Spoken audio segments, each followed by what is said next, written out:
and I have directed the county security team to work with the county government so that we can identify families that require support, and the Ministry of Interior is going to support those families that are in need.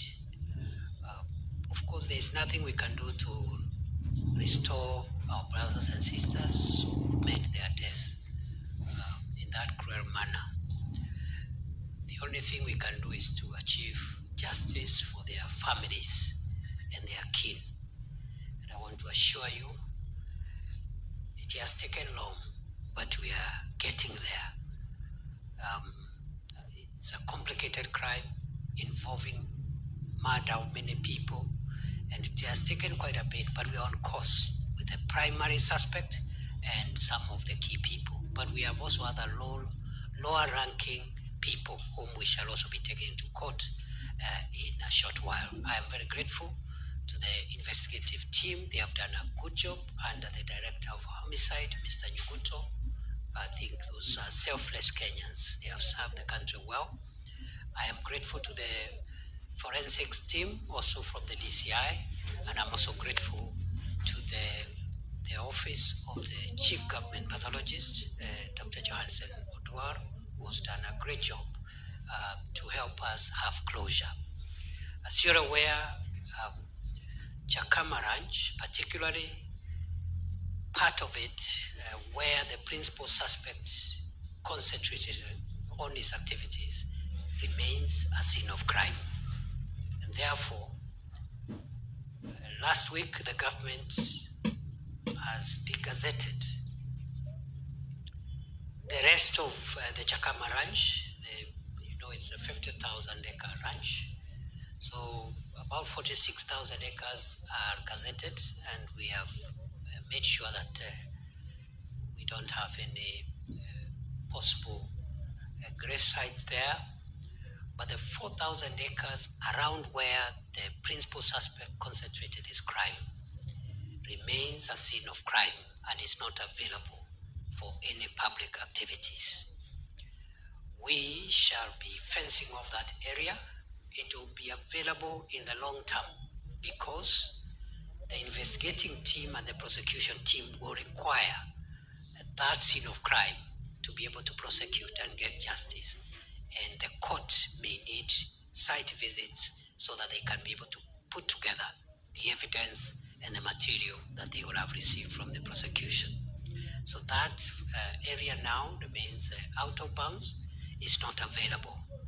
And because of the defilement and the discretion that was done on that scene of crime, the government has decided that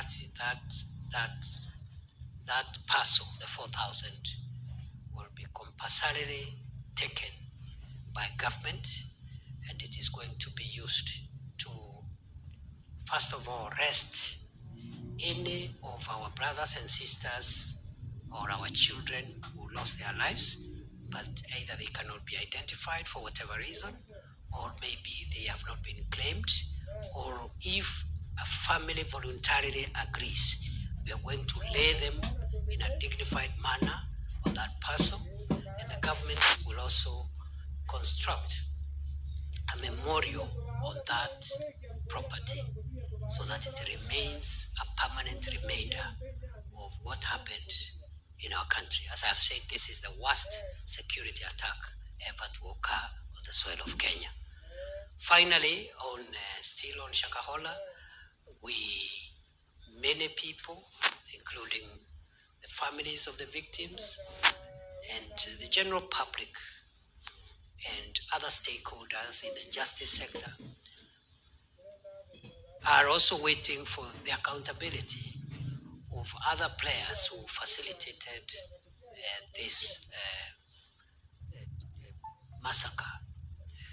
As you are aware, when this thing occurred, the president did set up a commission of inquiry under the Commission of Inquiries Act, headed by a judge, which mandate is actually now to deal with the accountability of public officials and other players whose action or inaction conduct or misconduct may have contributed to the death of our people.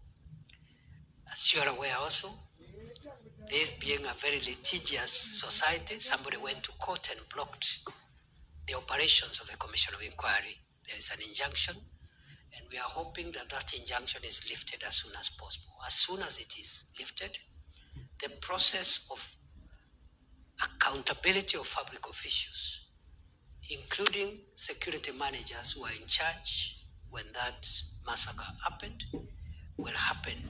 And that Judicial Commission of Inquiry will recommend prosecution and other measures, including dismissal, lustration, condemnation, vilification, anything that, any form of punishment that can shame those of us who had an opportunity to mitigate that occurrence and they did not. Either they didn't care, or they ignored it, or they underestimated it, or they just looked the other way. So I just want to urge the people of Kenya just to be patient a little bit. We will reach there. As I said, on the very many visits I did to the scene of crime last year, the government of Kenya has nothing to hide, and we will go full hog to ensure there is full accountability. So those are the things that had brought me to Kilifi this morning. It's good to see all of you, and we are still we've still some other counties to cover in the course of the day. We started in Taita Taveta, finished, went to Kwale, finished, went to Mombasa, finished. Now we'll finish this one. We want to proceed to Tana River and other counties in the course of the day.